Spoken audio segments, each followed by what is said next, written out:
Hello student, हम लोग पिछले वीडियो में जर्नल के बारे में जाना, what is journal, what are its types, है ना। और मैंने बताया भी था कि अगले वीडियो में जर्नल एंट्रीज के बारे में जानेंगे। यानी जर्नल के बारे में आपने जाना कि journal is a book of original entry, यानी प्रारंभिक यानी प्राइमरी एंट्री का सब सिस्टमेटिक रिकॉर्ड रखने वाला प्राइमरी बुक है, सबसे पहला बुक। यानी रद्दी बही के बाद, वेस्ट बुक के बाद, मेमोरेंडम बुक के बाद या डॉक्यूमेंटेशन के बाद जो systematic records according to accounting principles and rules जो हम रिकॉर्डिंग स्टार्ट करते हैं, वो सबसे पहला बुक तैयार होता है, वो है जर्नल बुक। तो जर्नल बुक में हम लोग एंट्री कैसे करते हैं, जर्नल बुक का फॉर्मेट क्या है, ये सब पे चर्चा आज हम लोग करेंगे। यानी now we are going to tell you about the format of journal book. There are 5 columns in journal book. The first column is date, second is particulars, and third is LF, ledger folio number, and fourth and fifth are 2 columns equal volume का, उसको debit amount and credit amount. तो format of journal book, journal book का format देखना है हम लोगों को। तो सबसे पहले total number of columns, total number of columns in journal book. यानी जर्नल बुक में बिल्कुल इसी प्रकार का 5 कॉलम वाला, है ना, कॉलम बना रहता है। फर्स्ट आपको आता है डेट का कॉलम, सबसे लेफ्ट साइड से हम लोग शुरू करते हैं और पहला कॉलम छोटा सा बनता है जिसमें हम डेट लिख सके, वह डेट का कॉलम है, डेट कॉलम। सेकेंड सबसे बड़ा जो होगा वह होगा पार्टिकुलर्स, जिसमें हम लोग एंट्री पोस्ट करेंगे, यानी एंट्री रिकॉर्ड्स करेंगे। पार्टिकुलर्स यानी ये बड़ा होता है, बिग कॉलम होता है, सबसे ज़्यादा बड़ा। ये सब स्मॉल कॉलम है। और थर्ड है आपको स्मॉलेस्ट कॉलम इस पूरे जर्नल बुक में, वो है LF, LF यानी लेजर फोलियो नंबर कहते हैं। जब जर्नल से लेजर बुक में पोस्ट किया जाता है तो जर्नल्स के इस बुक्स, इस पेज के एंट्री को लेजर के किस पेज में लिखा गया है इसका नंबर, पेज नंबर उस पर चढ़ा दिया जाता है। ये प्रैक्टिकल लाइफ में है। और ये जो कॉलम है आपको स्मॉलेस्ट कॉलम है, सबसे छोटा, है ना। फिर आप आ जाओ फोर्थ एंड फिफ्थ कॉलम जो है, जो अमाउंट का कॉलम है, amount column for debit side. और फिफ्थ भी अमाउंट कॉलम ही है क्रेडिट साइड। हमेशा लेफ्ट साइड जो है वह कौन सा होता है, डेबिट होता है, और क्रेडिट साइड हमेशा राइट साइड होता है। ये भी स्मॉल है कॉलम, यानी आपको डेट और 2 अमाउंट का कॉलम, ये दोनों 3 कॉलम जो होगा सब इक्वल डिस्टेंस वाला होगा। अब पार्टिकुलर सबसे बड़ा होता है और स्मॉलेस्ट साइज ऑफ कॉलम जो होता है वो है लेजर फोलियो नंबर का, तो ये भी स्मॉलेस्ट होगा। अब हम इस सारे 5 जो कॉलम्स हैं उस पांचों को फॉर्मेट रूप में देखेंगे एक्चुअली क्या होता है। ये जर्नल एंट्रीज है, इसका फॉर्मेट आप देख सकते हो। ये डेट का कॉलम है ना। और सेकेंड पार्टिकुलर बड़ा सा आप देख रहे हो, है ना। और थर्ड सबसे स्मॉलेस्ट है लेजर फोलियो नंबर, और डेबिट अमाउंट और क्रेडिट अमाउंट। ये 5 कॉलम बिल्कुल इसी प्रकार का खींचा रहता है जर्नल बुक में। इसमें हम लोग एंट्री कैसे करते हैं, तो इसके लिए सबसे पहले जो बुक कीपिंग के अंतर्गत सबसे पहला जो अकाउंटिंग प्रोसेस का काम होता है उसमें होता है डॉक्यूमेंटेशन, या उसको कहते हैं आइडेंटिफाई करने के लिए एक एविडेंस होना चाहिए कि ये ट्रांजैक्शन हुआ। तो ट्रांजैक्शंस के एविडेंस के रूप में हमारे पास बहुत सारा बेसिक डॉक्यूमेंट्स होता है। जैसे आप बैंक में जमा करते हो तो जमा करने के बाद एक पर्ची डिपॉजिट का मिलता है जिसको पे इन स्लिप कहते हैं। इसके बाद आप या काउंटर फोलियो होता है, आप रिसीट परचेज करते हो, सप्लायर आपको गुड्स सप्लाई करता है तो इनवॉइस देता है, आप कस्टमर्स को सप्लाई करते हो तो सेल्स इनवॉइस भेजते हो। तो सबका एक प्रतिलिपि आपके पास भी एक कॉपी होता है। तो वो सब ट्रांजैक्शंस का एविडेंस है। उसी एविडेंस के आधार पर, या अगर आप मेमोरेंडम बुक मेंटेन करते हो, मेमोरी में, याद में, स्मरण में रखने वाला, जिसको हिंदी में स्मारक बही कहते हैं, तो मेमोरेंडम बुक में आपने जो लिखा होगा हर इवेंट को डेट वाइज, उससे भी आप जर्नल में सिस्टमेटिक रिकॉर्ड स्टार्ट करते हो।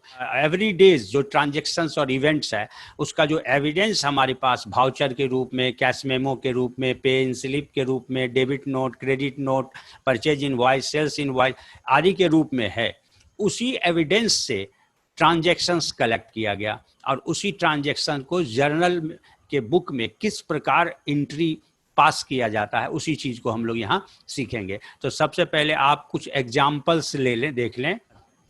तो हम लोग एक एग्जाम्पल लेते हैं, फिर उसका एंट्री कैसे पास करेंगे, उस फॉर्मेट में कैसे लिखा जाता है जर्नल बुक के फॉर्मेट में, उसी तरह उसी चीज को सीखेंगे। तो क्वेश्चन है, generalized the following transactions in the books of Ram, यानी राम के जर्नल में किस प्रकार से आप निम्न घटनाओं का, लेन देनों का आप एंट्री पास करोगे, इसको करके दिखाइए।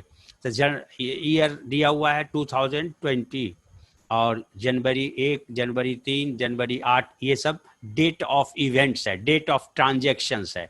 तो आप पहला देखो, commenced business with cash ₹5 lakh. Ram ने, चूंकि राम का नाम छुपा हुआ है, कॉमेंट्स कौन करेगा? जो जिसके बुक में हम एंट्री कर रहे हैं, स्वाभाविक है बिजनेस उसी व्यक्ति का है। तो यहाँ राम प्रोपराइटर है, राम स्वामी है, मालिक है, ऑनर ऑफ द बिजनेस है।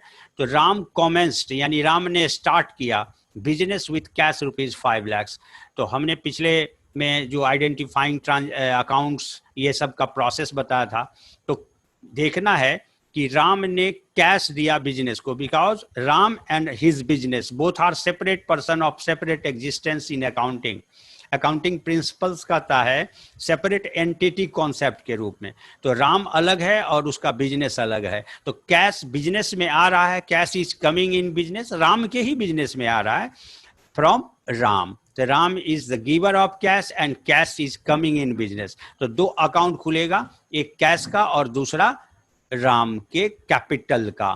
क्योंकि राम सोल प्रोपराइटर है, एकाकी व्यापारी है, अर्थात उसके नाम से के बदले कैपिटल अकाउंट से उसको रिप्रेजेंट किया जाता है। तो कैपिटल अकाउंट और कैश अकाउंट, दो अकाउंट खोलेंगे। ये सब आपको अपने मन में सोचना है। अब फिर देखना है कि इसमें से कौन सा डेबिट होगा, कौन सा क्रेडिट होगा। Naturally cash is coming in business, cash is benefit aspect that must be debited. Ram is loser of cash, Ram's account will be credited. या अगर आप जो गोल्डन रूल है 3 उसके हिसाब से लगाओगे तो कैश रियल अकाउंट हुआ। रियल अकाउंट का नियम कहता है डेबिट व्हाट कम्स इन, तो कैश आ रहा है व्यापार में इसलिए कैश को डेबिट करेंगे। और राम पर्सनल अकाउंट हुआ। पर्सनल अकाउंट का प्रिंसिपल करता है debit the Ram when he is receiver and credit the Ram when he giver। तो यहाँ पे राम गिवर है कैश का, तो राम का जो कैपिटल अकाउंट है वो क्रेडिट होगा। तो ये मन में आपने डिसाइड कर लिया कि which two accounts are involved in this transaction and out of them which one will be debited and another will be credited। तो आपने तय कर लिया डेबिट को पहले लिखा जाता है। तो इसको हम लोग फॉर्मेट में देखें कैसे लिखेंगे इस ट्रांजेक्शन को। यहाँ फॉर्मेट बना हुआ है। सबसे पहले डेट कॉलम में आएंगे, डेट में लिख देंगे ईयर 2020।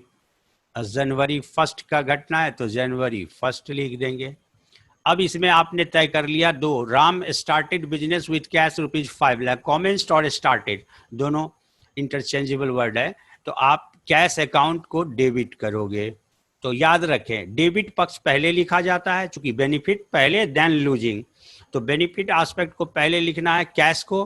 तो कैश जब डेबिट होगा तो कैश को क्या करेंगे, कैश को सब लेफ्ट साइड को कवर करते हुए, जो पार्टिकुलर का कॉलम है उसमें लेफ्ट को कवर करते हुए आप लिखोगे कैश अकाउंट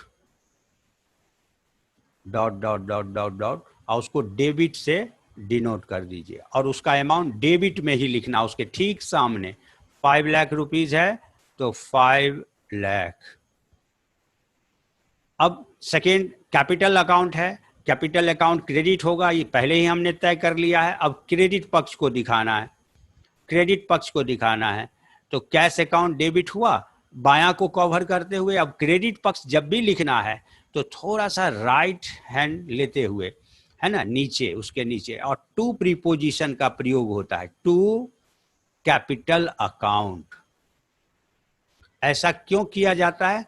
डेबिट को तो हमने डेबिट से डिनोट कर दिया, लेकिन क्रेडिट को टू लिख के डिनोट किया, क्योंकि डेबिट और क्रेडिट में इतना मामूली, इतना छोटा सा डिफरेंस है कि कभी कभी विजुअलाइजेशन में प्रॉब्लम हो जाता है, आइडेंटिफिकेशन में प्रॉब्लम हो जाता है। तो इस तरह का एरर ना हो अकाउंटिंग में, तो उसको रिमूव आउट करने के लिए क्या करता है, उसको क्रेडिट पक्ष को हमेशा टू प्रीपोजिशन के साथ प्रेजेंट किया जाता है। तो कैश अकाउंट डेबिट, इसको पढ़ेंगे, cash account debit 5 lakh to capital account credit amount में लिखेंगे कैपिटल के ठीक सामने 5 लाख। ओके। अब ये जो ट्रांजैक्शन हमने लिखा है इसका एक नरेशन होता है इस पक्ष में, कि आप थोड़ा सा ब्रीफिंग करना नहीं कहते हैं, समरी, जो घटना घटी है उसको ब्रीफ कर दीजिए कि आपने कैश को क्यों डेबिट किया और कैपिटल अकाउंट क्यों क्रेडिट हुआ, ताकि ये पता चले जब भी दोबारा चेकिंग होगा, बुक्स को करेक्शन एक्यूरेसी को टेस्ट करने के लिए ऑडिटर के द्वारा चेक आउट किया जाएगा, उस समय पता चल पाए कि किस घटना का ये एंट्री किया गया है, कहीं इसमें एरर तो नहीं है, क्लरिकल एरर या किसी और तरह का प्रिंसिपल का एरर। तो इसको हम लोग कहते हैं, इस पार्ट को, नरेशन, जिसका पहला वर्ड बीइंग, पारंपरिक तरीके से बीइंग, बीइंग माने ये हुआ, इसलिए इसका ऐसी घटना घटी, इसीलिए cash account debit, capital account credit हुआ। आप बीइंग के जगह फॉरवर्ड भी, यानी इस घटना के लिए कैश डेबिट हुआ और कैपिटल क्रेडिट हुआ, तो बीइंग अथवा फॉर। अगर आप ये नहीं भी लगाते हैं तो भी चलेगा, क्योंकि ये अंडरस्टूड है, हम टीचर्स लोग जानते हैं कि पहला वर्ड बच्चा को पता है बीइंग या फॉर होगा, तो हम लोग थोड़ा सा कम से कम वर्ड का इस्तेमाल करते हैं। बीइंग, आप cash brought as capital,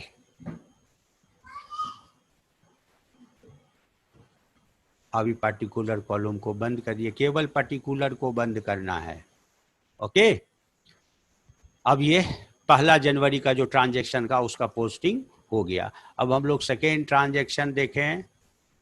second transaction क्या कहता है, 3 जनवरी को deposited into bank ₹3 lakh, bank में जमा किया 3 लाख रुपीज। तब हम लोग डेट डालें ठीक उसी तरह से जैसे कि पहले वाले में डाले थे, जनवरी 3। बैंक में डिपॉजिट किया, यानी cash paid into bank. Bank is receiver because bank is an institution, will be treated as artificial person. तो बैंक इज रिसीवर हियर, यानी बैंक इज बेनिफिशियरी, तो bank account will be debited. तो debit पक्ष पहले लिखते हैं, तो bank account debit 3 lakh, debit में उसका अमाउंट दे दिए। और 2, cash is going out from business, है ना, तो कैश इज लूजिंग एस्पेक्ट, या कैश रियल अकाउंट का नियम कहता है क्रेडिट व्हाट गोज आउट, तो 2 कैश अकाउंट हो जाएगा 3 लाख। अब नरेशन आप पार्ट में लिख दोगे, फिर being, same word, being cash deposited. आप इतना से भी काम आपका पूरा हो जाता है, क्योंकि बैंक वहाँ लिखा हुआ है तो कहाँ डिपॉजिट किए वो क्लियर है, इसलिए ज़्यादा नरेशन में ब्रीफिंग करने का कोशिश करें। अगर आप पूरा ट्रांजैक्शन ही लिख दोगे तो वो मैथमेटिकली यानी क्वेश्चन के सॉल्यूशन के रूप में गलत नहीं होगा, अच्छा नहीं है, स्टैंडर्ड नहीं कहलाता है कि बच्चे को इसका मतलब है जानकारी नहीं है, कुछ न कुछ कमी है। थर्ड ट्रांजेक्शन आप देखें, बाउट फर्नीचर फॉर ₹40,000। 40,000 रुपीज का आपने फर्नीचर खरीदा। क्या खरीदा? फर्नीचर। एक फर्नीचर अकाउंट खुलेगा, फर्नीचर आया और कैश गया, तो बेनिफिट एस्पेक्ट डेबिट होता है। तो ये डेट है 8 जनवरी, तो क्या हो जाएगा? फर्नीचर अकाउंट डेबिट 40,000 और टू गया कैश, यानी cash is losing aspect, cash account 40,000 credit में। इसी प्रकार से आप लिख दीजिए नरेशन में, बीइंग फर्नीचर बॉट या बीइंग फर्नीचर परचेज्ड।